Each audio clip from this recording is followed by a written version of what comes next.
अच्छा जी, यूनानी geometric period, ये पहला पीरियड है जिसकी डेट इन्होंने 1100 से 700 कबल अज़ मसीह बताई है। जैसा कि नाम से ज़ाहिर होता है कि इब्तदाई दौर की मुजस्मा साजी बहुत स्टाइलाइज थी। इसको इतना सादा बनाया गया कि मुजस्मे बजाते खुद एक डिज़ाइन बनकर रह गए हैं। स्टाइलाइज्ड जिस्म और इनके पोज मिस्री मुजस्मों की याद दिलवाते हैं। फ़र्क सिर्फ इतना है कि मिस्री मुजस्मे बहुत रियलिस्टिक हैं और यूनानी मुजस्मों के या तो सर टूटे हुए हैं और अगर सर मौजूद हैं तो इन्हें भी स्टाइलाइज तर्ज में बनाया गया। यानी कि वो जैसे हमने पढ़ा कि बहुत बड़े बड़े मुजस्मे बनाते थे और फिर उनको मुख्तलिफ हिस्सों को काट देते थे। और अब हुआ ये कि जब बहुत सारा वक्त गुजर गया तो कहीं से सर मिले और कहीं से धड़ मिले और कहीं से बाजू मिले, तो वो पता ही ना चल सका कि कौन सा जो मुजस्मा है वो किसका हिस्सा है या उसका बाकी हिस्सा कहाँ है, ये पता नहीं चल सका। तो ज्योमेट्रिकल जो पीरियड है, जैसे कि इसके नाम से जाहिर है कि ये अर्ली बिल्कुल स्टार्ट का पीरियड था और इसमें जो मुजस्मे बनाए गए वो बहुत ज़्यादा स्टाइलाइज थे और ज्योमेट्रिकल डिज़ाइंस के साथ बनाए गए। यानी कि एल शेप में बनाए गए या जो है सिलेंड्रिकल सीधा खड़ा हुआ मुजस्मा है या फिर एल शेप में सिटेड मुजस्मा है। तो इस तरह के इन्होंने जो है बनाए और उनमें ज़्यादा डिटेल नहीं बनाई उन्होंने और बिल्कुल एक डिज़ाइन की तरह उनको बनाने की कोशिश की गई है। सिटेड फिगर, इसमें एक फिगर को बैठे हुए दिखाया गया। इसकी मुशाबिहत मिस्री मुजस्मों से। बैठी हुई फिगर स्टाइलाइज पोज में है, पाँव बिल्कुल साथ साथ और इकट्ठे रखे हुए हैं, एक बाजू घुटने पर रखा हुआ है और मुजस्मे ने लिबास पहना हुआ है। लिबास को सीधी लाइनों की मदद से डिज़ाइन की सूरत में बनाया गया। ये 325 पेज पर एक मुजस्मा सीटेड फिगर है, बिल्कुल सादा सा है और साड़ी की तर्ज का उसने एक ड्रेस पहना हुआ है। उसमें बस लाइंस के साथ उसको वाजे किया गया है। बिल्कुल सीधे हाथ रखे हुए हैं, पाँव साथ साथ जोड़ के वो बैठा हुआ फिगर बनाया हुआ है। अच्छा, स्टैचू फ्रॉम सैमोस 550 कबल मसीह। ये औरत का सर के बगैर मुजस्मा, इसकी लंबाई तकरीबन 6 फुट 4 इंच है। ये संगे मरमर में बना हुआ है। बुनियादी तौर पर मुजस्मा सतून या सिलेंडर की शक्ल में बनाया गया। ये देवी का मुजस्मा जो सामने के रुख खड़ी है, दोनों पाँव साथ साथ हैं। दायां बाजू जिस्म के साथ सख्ती से जमा हुआ और बायां बाजू छाती के साथ मुड़ा हुआ दिखाया है। मुजस्मे में कोई हरकत नहीं पाई गई। लिबास के ख़त्म होने पर सिर्फ पाँव का कुछ हिस्सा दिखाई देता है। तो बस ये भी जो है ना जो मुजस्मा बनाया हुआ है ये हिरा ऑफ सैमोस, यानी ये हिरा का एक मुजस्मा, इनकी जो देवी है हिरा, और उसने एक हाथ सीने पे रखा हुआ है और एक नीचे लटका के खड़ी हुई है। ड्रेस बिल्कुल ऐसी है जैसे कोई पिलर हो और उसके ऊपर जो है वो कोई ऊनी शॉल सी टाइप की दिखाई हुई है, लेकिन सर नहीं है।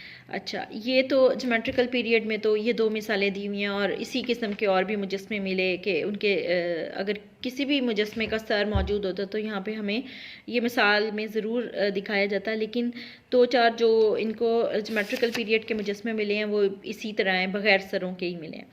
अच्छा, आर्किक पीरियड, इस दौर में यूनानी बुत तराशी की बुनियाद रखी गई। इस दौर के इब्तदाई हिस्से में यूनानी मुजस्मा साजी ने ज़्यादातर इंसानी जिस्म की ज़ाहिरी बनावट की तरफ तवज्जो देनी शुरू कर दी थी।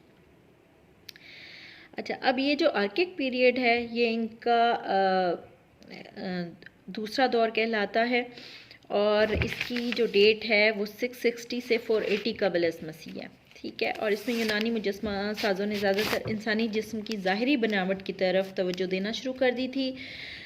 मुजस्मे जो हैं संगे मरमर में बनाए गए और संगे मरमर के ज़खायर क्योंकि इनके पास ज़्यादा मौजूद थे तो ज़्यादातर ये संगे मरमर को इस्तेमाल करते थे और इसका तरीका इन्होंने सीख लिया था कि कैसे तराशना है, क्योंकि ये बहुत हार्ड पत्थर होता है। और इब्तदाई दौर के मुजस्मे जो हैं वो रस्म व रिवाज के मुताबिक बनाए गए, यानी कुछ रूल्स थे उनके तहत ये मुजस्मे बनाए इन्होंने। आर्किक दौर के मुजस्मे जिसमें बहुत ज़्यादा गहरा मुशाहिदा भी है और बुत तराशी कुदरती अंदाज में की गई है। इसमें दो तरह के इंसानी बुत तराशी आम और मशहूर थी। कोरस बरहना मर्दाना खड़े मुजस्मे, कोर खड़ी औरतों के मुजस्मे। कोरस के मुजस्मे मसरी मुजस्मों की याद दिलाते हैं। मुजस्मे ऐसे नौजवान खिलाड़ी के बनाए जाते थे जो फतह हासिल करते थे। कोरस के मुजस्मे मिस्री मुजस्मों की याद दिलाते हैं और इनका खड़े होने का अंदाज़ बिल्कुल वैसा है। पाँव आगे बढ़ा हुआ, बाजू आमतौर पर इतराफ़ में लटके हुए, पतली कमर, बड़े और चकोर कंधे सामने की तरफ। मौजूद डिज़ाइन मिस्री मुजस्मों से मुशाबिहा था।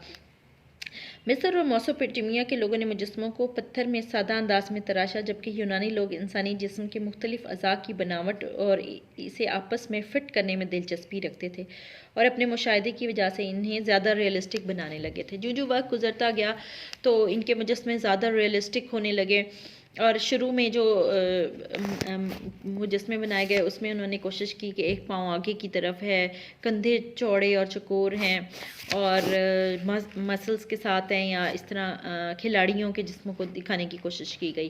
कोरस फ्रॉम टैना ये एक मुजस्मा संग मरमर में बनाया गया।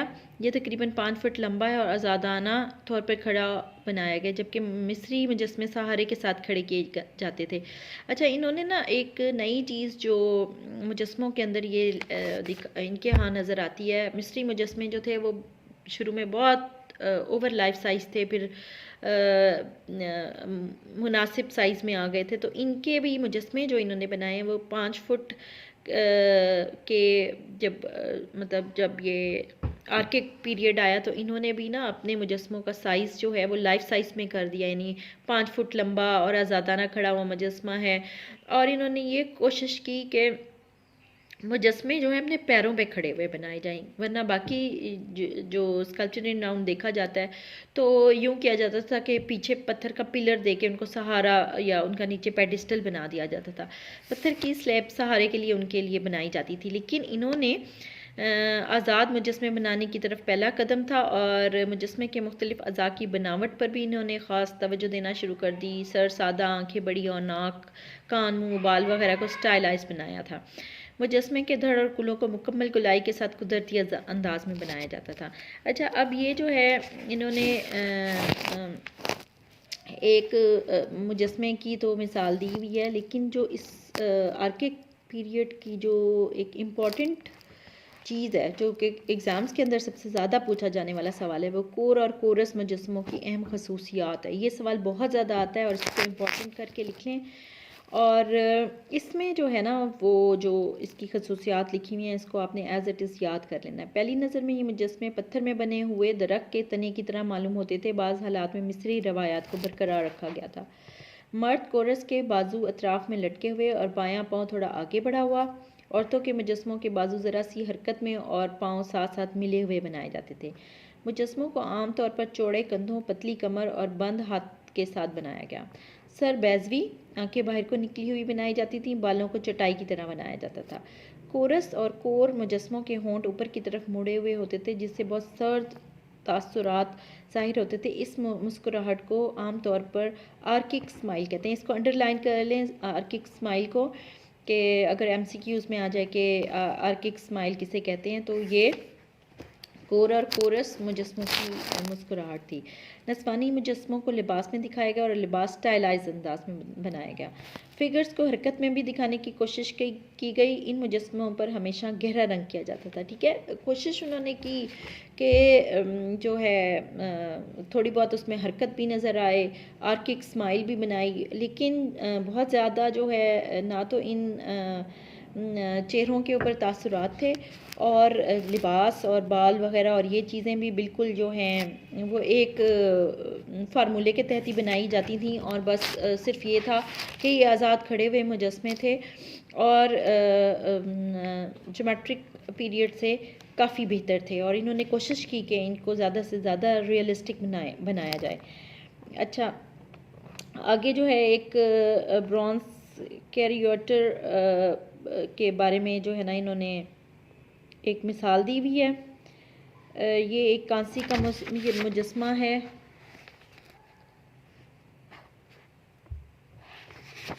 इसको बस आप एक नज़र देख लीजिएगा कि और जहन में रख लीजिएगा कि एक कांसी का मशहूर मुजस्मा है जो कि 470 कबल मसीह में बनाया गया था और पाँव और बाजुओं को काफ़ी कुदरती अंदाज में बनाया गया। लिबास वैसा ही है और चेहरे पे भी काफ़ी ज़्यादा जो है ना वो आ रही है, रियलिस्टिक टच आ रहा है।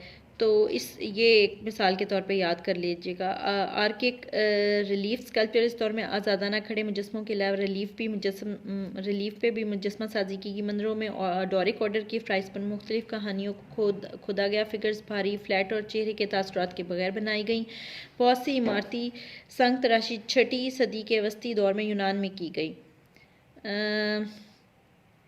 एथेनियन एक्रोपोलिस से बेशुमार काम पेडमेंट पर किए गए, वही जो ऑर्डर्स के सामने यानी समझ लें माथा है किसी बिल्डिंग का, तो उसके ऊपर इन्होंने जो है मुख्तलिफ स्टोरीज टाइप बनाई थी कॉम्पोजिशन की शक्ल में, जिसमें इन्होंने 2 नाम दिए हुए, 2 लाइन्स अटैकिंग अ बुल और 3 हेडेड ट्राइफॉन, एक 3 सरों वाले अस्तवा के बारे में।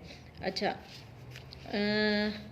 ये तमाम फ़िगर संगे मरमर में खोदी गई और फिर इन्हें मुख्तलिफ रंगों में मुज़य्यन किया गया। मुजस्मों के जिस्म और लिबास को आज़ादाना खड़े मुजस्मों की तरह कुदरती अंदाज में बनाया गया। अच्छा भाई, इसकी जो है ये 2 मिसालें इन्होंने दी हैं रिलीफ की, और एक जो है मिसाल खड़े हुए मुजस्मों की भी इन्होंने दे दिया है। तो ये जो है 2-3 मिसालें इन्होंने दी हैं। अगर तो ये क्वेश्चन आ जाता है कि आर्किक पीरियड के बारे में आप क्या जानते हैं, तफसील से लिखें, तो फिर आपको सारा कुछ लिखना पड़ेगा, मिसालें भी बेशक मिसालों की डिटेल्स ना भी बताएं, कोर और कोरस की खसूसियात भी बतानी होंगी, और क्या कहते हैं मिसालें भी, ये जो मिसालें हैं इनके नाम और इनके बारे में थोड़ा थोड़ा बताना होगा। अगर सवाल आ जाता है कोर और कोरस के बारे में आप क्या जानते हैं, तो फिर आप सिर्फ खसूसियात लिखेंगे। ठीक है, ये हो गया।